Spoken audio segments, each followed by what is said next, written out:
Hello students, welcome to my YouTube channel Rakwal sir की क्लास। जैसा कि हमने अपनी एसएससी की पॉलिटी स्टार्ट की थी, तो उसमें हम अपने नागरिकता पर नागरिकता अपना थर्ड टॉपिक था। तो नागरिकता में हमने कल हमने नागरिकता का पार्ट 1 पढ़ा, जिसमें हमने क्या जाना कि नागरिकता हम कितने प्रकार से ले सकते हैं।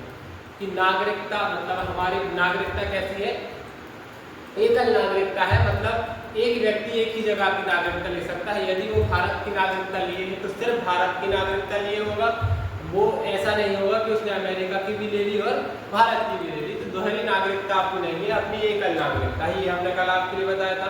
और नागरिकता प्राप्त करने के 5 प्रकार थे, वो भी हमने आपके लिए बताया था। अब देखो, नागरिकता किसके अंतर्गत आता है, अपना भाग 2, जिसके अंतर्गत हमारे अनुच्छेद 5 से 11 है, ये हमने आपके लिए बताया था। तो आज हम अपने अनुच्छेद 5 से 11 के बारे में जानेंगे। क्या नागरिकता का पार्ट 2 है, जिसमें हमें अनुच्छेद 5 से 11 तक के बारे में जानना है। ठीक है, तो देखते हैं तो अपना अनुच्छेद नंबर 5 क्या कहता है। तो देखो, सबसे पहले तो एक नोट याद रखते चलना है कि अनुच्छेद जो 5, 6, 7 और 8 है, वो कब आ गए थे। जब देखो 26 जनवरी 1949 को अपना संविधान तैयार हुआ था और लागू कब हुआ था, 26 जनवरी 1950 को। ठीक है, 26 नवंबर 1949 को अपना तैयार हुआ था और लागू कब हो गया था, 26 जनवरी 1950 को। तो जब 26 नवंबर 1949 को लागू हुआ था ना, तो मतलब क्या हुआ था, तैयार हुआ था, तो उसी समय हमने अनुच्छेद 5, 6, 7 और 8 उसमें जोड़ दिए थे। ये याद रखना आप कि उसी समय अनुच्छेद 5, 6, 7 और 8 उसी संविधान में जोड़ दिए गए थे, बस। ठीक है, अब देखते हैं अपन अपना अनुच्छेद नंबर 5 क्या कहता है। ठीक है, तो अनुच्छेद नंबर 5 क्या कहता है कि संविधान के प्रारंभ से ही नागरिकता। इसका अर्थ क्या हो गया, संविधान के प्रारंभ से ही नागरिकता से ऐसा ये हो गया कि जैसे ही संविधान लागू होगा, जैसे 26 जनवरी 1950 को अपना संविधान लागू हुआ, तो प्रारंभ से ही जो भी व्यक्ति भारत में रह रहा है या जन्मा है, तो उसे प्रारंभ से ही भारत का नागरिक माना जाएगा। ठीक है, संविधान के प्रारंभ से ही नागरिकता के क्या आशा हो गया कि जैसे संविधान लागू हुआ वैसे हमें भारत का नागरिक माना जाएगा। तो इसमें भी देखो, नागरिकता के अंतर्गत क्या है कि हम आपके लिए बताएं कि अधिवास के आधार पर, अनुच्छेद 5 की बात हो रही है, इसमें क्या कि अधिवास के आधार पर, किसके आधार पर, अधिवास के आधार पर। अब देखो, अधिवास के आधार पर कैसा, देखो अधिवास के आधार पर से आज ये हो गया कि हाँ, अधिवास के आधार पर देखो, अधिवास के आधार पर सबसे पहला पॉइंट क्या होता है कि जिनका जन्म भारत में हुआ, क्या, जिनका जन्म भारत में हुआ, जिनका जन्म भारत में हुआ। ठीक, सबसे पहला पॉइंट ये अपने अनुच्छेद 5 की बात हो रही है। अनुच्छेद 5 में क्या है अपने पास, देखो अनुच्छेद 5 में क्या है, अनुच्छेद 5 में ये है कि संविधान के प्रारंभ से ही नागरिकता, मतलब जैसे ही संविधान लागू हुआ हमें नागरिकता मिली। तो उसमें भी देखो अधिवास के आधार पर क्या होगा, देखो जिनका जन्म भारत में हुआ। ठीक है, या तो जन्म भारत में हुआ हो या माता पिता में से कोई एक, माता पिता में से कोई एक भारतीय हो। ठीक, क्या हो, कोई एक क्या हो, भारतीय हो। ठीक, माता पिता में से कोई एक भारतीय हो या संविधान लागू होने के 5 वर्ष पहले से वो रह रहा हो। क्या, या फिर क्या है, देखो भारतीय हो या संविधान लागू होने के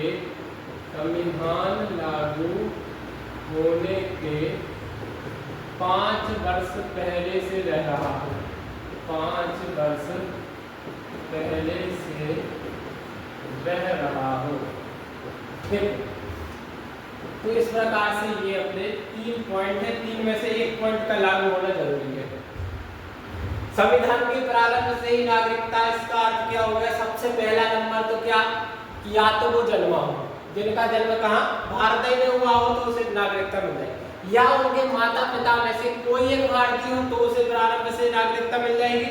और यदि इन दोनों कंडीशनों को फॉलो नहीं कर रहा है तो तीसरी कंडीशन क्या है कि संविधान लागू हुआ 1950 को, तो संविधान 1945 से यदि वो रह रहा है 1950 तक तो उसे हम भारतीयता की नागरिकता, भारत की नागरिकता दे देंगे।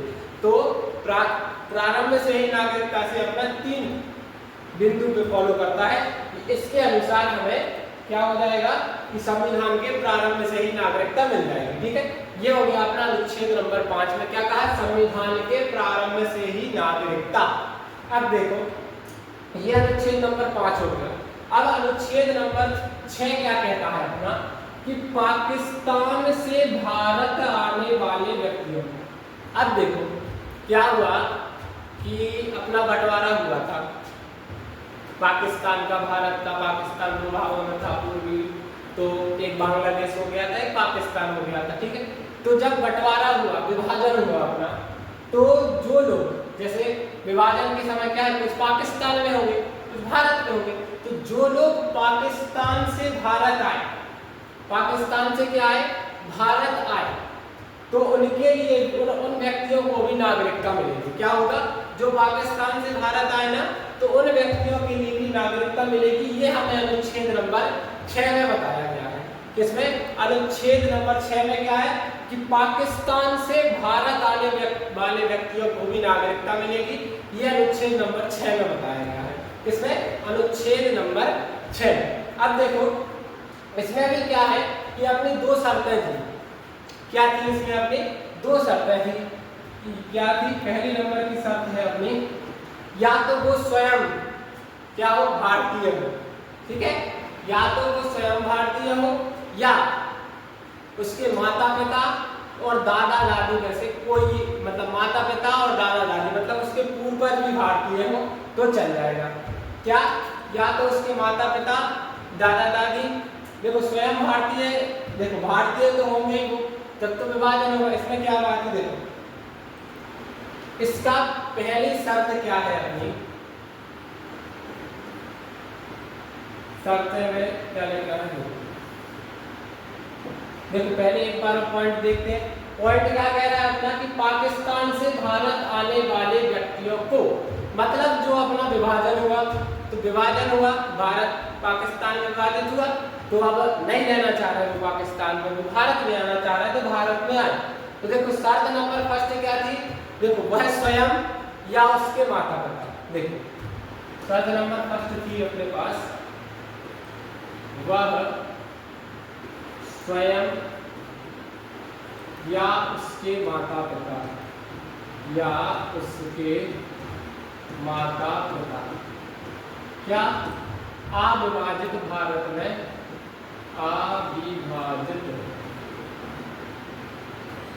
अविभाजित भारत में जन्म गए हो।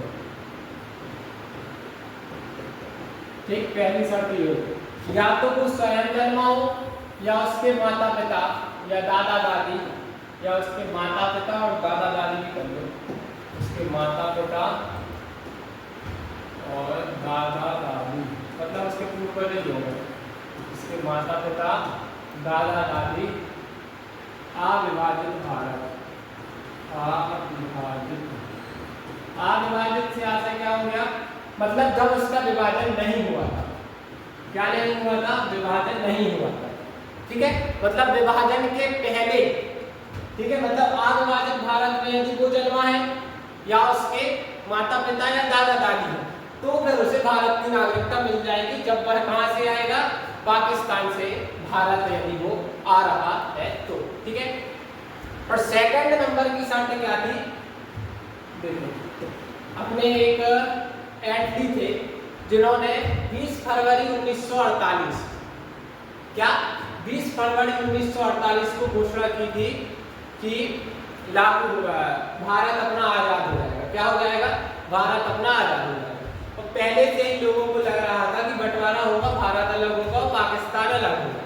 ठीक है, तो इसका अर्थ क्या हो गया कि 19 जुलाई 1948 के बाद आने वाले जो व्यक्ति है ना, उन्हें नागरिकता दी जाएगी। ठीक है, देखो या 19 जुलाई 1948 के बाद आने वाले व्यक्ति, ठीक, 19 जुलाई 1948 के बाद आना, यदि मतलब शर्त नंबर हो गया कि 19 जुलाई 1948 के बाद आने वाले व्यक्ति, 19 जुलाई 1948 के बाद आने वाले व्यक्ति, और इसमें प्लस क्या है, 6 माह का निवास।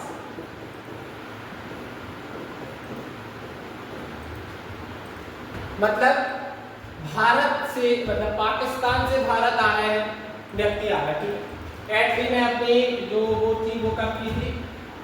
फरवरी 1947 को। ठीक है, कितने? 20 फरवरी 1947 को, 20 फरवरी 1947। ठीक, ये अपनी एटली ने घोषणा, मतलब एटली ने 20 फरवरी 1947 को ये घोषणा की थी कि जो भारत देश है अपना वो आजाद होगा। ठीक है, ये घोषणा कर दे। लोग तो पहले से ही आना जाना तो उनका इससे पहले से ही हो रहा था। 30 फरवरी 1947 के पहले से ही लोग भारत से पाकिस्तान, पाकिस्तान से भारत हो रहे थे, क्योंकि उन्हें पता था कि क्या होगा, विभाजन होगा, भारत अलग होगा, पाकिस्तान अलग होगा। ठीक है, तो देखो अपना 1948 के बाद आने वाले व्यक्ति और प्लस 6 माह का, मतलब जो व्यक्ति 1948 के बाद या 1948 के पहले अपने भारत में आ गया, ठीक है, तो उसे नागरिकता दी जाएगी। और 48 के बाद में यदि व्यक्ति आ रहा है तो उसे 6 माह रहना पड़ेगा और पंजीकरण कराना पड़ेगा। क्या? पंजीकरण, मतलब पंजीकरण के माध्यम से ही वो नागरिकता प्रदान कर सकता है, नहीं तो नहीं कर सकता। ठीक है, तो अपनी जो सेकंड नंबर का ऑप्शन था कि पाकिस्तान से भारत आने वाले व्यक्तियों को नागरिकता, तो देखो शर्त नंबर तो एक ये रही, या तो वो स्वयं अविभाजित भारत का जन्मा हो, मतलब विभाजन ना हुआ हो उसके पहले जन्मा हो, या फिर उसके माता पिता या दादा दादी में से कोई अविभाजित भारत में जन्मा। और दूसरे नंबर की शर्त क्या कि 19 जुलाई 1948, क्या 19 जुलाई की 19 जुलाई 1948 के बाद आने वाले व्यक्ति, ठीक है, को आवेदन करना होगा और प्लस 6 माह का निवास करना पड़ेगा। ठीक है, मतलब इनको नागरिकता कब मिलेगी? आवेदन करना पड़ेगा। ठीक है, आवेदन और प्लस 6 माह का निवास, मतलब 6 माह रहना पड़ेगा। पंजीकरण ज्यादा जरूरी है, पंजीकरण करना पड़ेगा, उसके बाद उन्हें नागरिकता दी जाएगी। तो ये अपना एक्ट नंबर 6, मतलब अनुच्छेद नंबर आर्टिकल अपना 6वां कहता है कि भारत से पाकिस्तान। तो ये 2 शर्तें आप याद रख के चलना। ठीक है, मेन वही है, ये पता होना चाहिए कि अनुच्छेद नंबर 6 में क्या है, भारत से पाकिस्तान आने वाले व्यक्तियों को नागरिकता, ये अनुच्छेद नंबर 6 है। ठीक, अब देखते हैं अपन अपने अनुच्छेद नंबर 7 में क्या दिया है। अनुच्छेद नंबर 7 है, क्या है अनुच्छेद नंबर 7 कि भारत से पाकिस्तान आने वाले व्यक्ति, देखो यहां पे क्या था, अनुच्छेद नंबर 6 में क्या था, पाकिस्तान से भारत। अब देखो यहाँ भारत से पाकिस्तान जाने वाले व्यक्ति, इसका ऐसा यही है, देखो अब जैसे कोई भी कंडीशन नहीं होगी तो भारत से पाकिस्तान में शिफ्ट हो गए, या तो उनके रिलेटिव हो या कुछ भी हो, तो वो भारत से पाकिस्तान में शिफ्ट हो गए। लेकिन फिर उनको लगा कि पाकिस्तान में मतलब अच्छा नहीं लगा है, जो भी कारण हो, तो लेकिन फिर वो पाकिस्तान से भारत आना चाह रहे हैं। ठीक है, बात यही है, भारत से पाकिस्तान जाने वाले व्यक्ति, मतलब भारत से तो पहले पाकिस्तान चले गए, लेकिन कुछ कंडीशन के तहत मतलब उनको वहाँ अच्छा नहीं लगा या जो भी हुआ, तो वो अपने कहाँ से आ गए, पाकिस्तान से भारत फिर आ गए। तो अनुच्छेद 7 में क्या बात है कि भारत से पाकिस्तान जाने वाले व्यक्ति, ठीक है, मतलब भारत से पाकिस्तान गए और पाकिस्तान से फिर वापस आ गए, तो उन्हें भी नागरिकता दी जाएगी। क्या? उन्हें भी क्या नागरिकता दी जाएगी? तो मैंने आपके लिए क्या बताया था कि 1948, मतलब जो 19 और जो हमने अभी बताया था आपके लिए कि 1948, 19 जुलाई 1948, देखो 1948 के पहले आने वाले व्यक्ति तो नागरिक कहलाए। 1948 के पहले आया तो पाकिस्तान से भारत को नागरिकता मिल जाएगी। 1948 के बाद आने वाले व्यक्तियों को भी नागरिकता मिल जाएगी, लेकिन क्या करना पड़ेगा? उन्हें पंजीकरण कराना पड़ेगा। ये भी हमने आपके लिए बताया। तो इसमें क्या कंडीशन आ रही? नंबर 1 तो ये कंडीशन की 1948 के पहले आ गए तो नागरिकता मिल गई, बाद में आ गए तो क्या करना पड़ेगा? आवेदन करना पड़ेगा, पंजीकरण कराना पड़ेगा, तो उसके बाद नागरिकता मिल जाएगी। ठीक है। अब देखो इसमें एक बात थी कि 1 मार्च 1947 के बाद जो पाकिस्तान गए लोग उन्हें नागरिकता नहीं दी जाएगी। उन्हें नागरिकता कब मिलेगी? पंजीकरण कराने के बाद ही मिलेगी। तो अनुच्छेद नंबर 7 से क्या कहता है कि भारत से पाकिस्तान जाने वाले व्यक्ति, इसका मतलब ये है कि भारत से अपन पाकिस्तान चले, पाकिस्तान से फिर भारत आए तो उन्हें नागरिकता कैसे मिलेगी? मैंने आपके लिए अनुच्छेद नंबर 6 में बताया, पंजीकरण कराना पड़ेगा। मतलब 1948 के पहले आ गए तो ठीक है, लेकिन अगर 1948 के बाद में आ रहे हैं आप तो पंजीकरण कराना पड़ेगा। ठीक है, और ठीक है, इतनी ही बात है इसमें और कुछ नहीं। अब देखो अनुच्छेद नंबर 8 क्या कहता है कि भारत के बाहर रहने वाले भारतीय व्यक्तियों को नागरिकता का अधिकार जो भारतीय, इसका ये आशय हम बताएं। जैसे ब्रिटिश का शासन अपने ऊपर चलना था, तो लोगों ने सोचा यदि ब्रिटिश का शासन चल जाएगा तो भारत में कोई मतलब है नहीं, तो वो क्या होगा 1800 के करीब का, कि वो 1800 के करीब या उसके बाद या पहले वाले वो विदेश में शिफ्ट हो गए कि अब विदेश ही में काम है, तो वो विदेश में चले गए। ठीक है, चले गए विदेश में। तो अब देखो अब स्वतंत्र हो गया, अब वो सोच रहे हैं कि हम वापस आ जाएं भारत में। तो अगर उन्हें भारत में वापस आना है ना, तो उन व्यक्तियों को भी नागरिकता मिल जाएगी। यह अनुच्छेद 8 के तहत है कि उन व्यक्तियों को भी नागरिकता मिलेगी, लेकिन कैसे मिलेगी? उनको नागरिकता चाहिए है तो क्या करना पड़ेगा कि वो भारतीय मूल के होना चाहिए। किसके? भारतीय मूल के या भारतीय उद्भव के। ठीक है, इसका अर्थ क्या है कि वो भारत के हों, भारतीय मूल के हों, या उनके पूर्वजों में से भी कोई एक भारतीय है, मतलब पूर्वज भी उनके, मतलब कोई भी हो वो भारतीय हो या उनके पूर्वज भारतीय हो, तो उसे नागरिकता मिल जाएगी। ये अनुच्छेद 8 के तहत है। क्या? कि भारत के बाहर रहने वाले व्यक्ति जो भारतीय मूल के हैं, विदेश में रह रहे हैं, अब आजाद हो गया, उनके लिए वापस आना तो आ गया, तो नागरिकता कैसे मिलेगी उनके लिए? तो उनको नागरिकता ऐसे मिलेगी कि या तो वो खुद भारतीय हो या उनके पूर्वज भारतीय मूल के हों, तो उन्हें नागरिकता मिल जाएगी। ये अपना अनुच्छेद 8 के तहत है। अब देखो अपना अनुच्छेद नंबर 9 क्या कहता है। देखो, यदि कोई व्यक्ति अपनी इच्छा से विदेश की नागरिकता स्वीकार कर लेता है तो उसकी भारतीयता ये है ना, भारतीयता ये यहाँ पर तो उसकी भारतीयता क्या हो जाएगी? समाप्त कर दी जाएगी। ठीक, ये यहाँ पर इसकी बात है। चलो, क्या अगर कोई व्यक्ति है, कोई चाह रहा है भारत की नागरिकता नहीं लेनी, हमें विदेश की लेनी, हमें अमेरिका की लेनी, या हमें कनाडा की लेनी, या हमें कहीं की भी लेनी, तो उसने ले ली तो क्या हो जाएगा? यदि उसने दूसरे देश की नागरिकता ले ली ना, तो अपने देश की वो स्वयं समाप्त हो जाएगी। क्यों?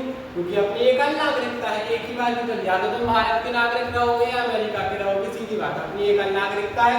इसलिए क्या होगा, यदि कोई व्यक्ति अपनी इच्छा से विदेश की नागरिकता स्वीकार कर लेता है तो उसकी भारतीयता स्वतः ही समाप्त हो जाएगी। ठीक है, यहाँ पर स्वतः लिख लो। क्या लिख लो यहाँ पर?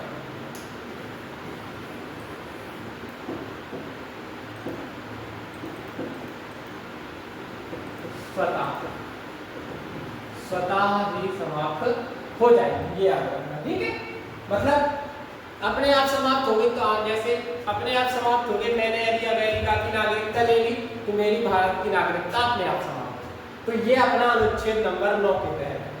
अब अपना अनुच्छेद नंबर 10 क्या कहता है ये देखो, किसी व्यक्ति की नागरिकता क्या हो जाएगा अपने पास, अनुच्छेद नंबर 10 क्या कहता है कि किसी व्यक्ति की नागरिकता संसदीय विधि द्वारा ली जा सकती है। ठीक है, संसदीय विधि से क्या आता है, मतलब संसद क्या करेगा, अधिनियम, नागरिकता संशोधन अधिनियम लागू करके नागरिकता ले सकता है। संसद के पास ये अधिकार है कि वो नागरिकता संशोधन अधिनियम लागू कर सकता है और उससे किसी भी व्यक्ति की नागरिकता ले सकता है। ये अपना किसके अनुच्छेद नंबर 10 के तहत आता है। ठीक है, अनुच्छेद नंबर 10 देखो नागरिकता अधिनियम 1955 हुआ था, जिसमें क्या हुआ था कि संविधान संशोधन आया था, मतलब उसी से फिर संसद के लिए अधिकार मिल गया था कि वो किसी भी व्यक्ति की नागरिकता ले सकता है। ये इतनी बात बस है, इतनी याद रखने की चीज है, तो इतने लिखना है। ठीक, अब देखो अनुच्छेद नंबर 11 क्या कह रहा है कि संसद को नागरिकता से संबंधित कानून बनाने का अधिकार है। क्या है, संसद को नागरिकता से संबंधित कानून बनाने का अधिकार है। किसको है, संसद को नागरिकता से संबंधित कानून बनाने का अधिकार है। ये अपना अनुच्छेद नंबर 11 कह रहा है। ठीक है, तो ये अपने आज के कितने हो गए, कुल मिला के 11 अनुच्छेद हो गए कि संसद 11 अनुच्छेद क्या है कि संसद को नागरिकता से संबंधित कानून बनाने का अधिकार है। या इस प्रकार से भी है कि नागरिकता की अर्जन करने या समाप्ति करने का अधिकार समाप्ति का अधिकार।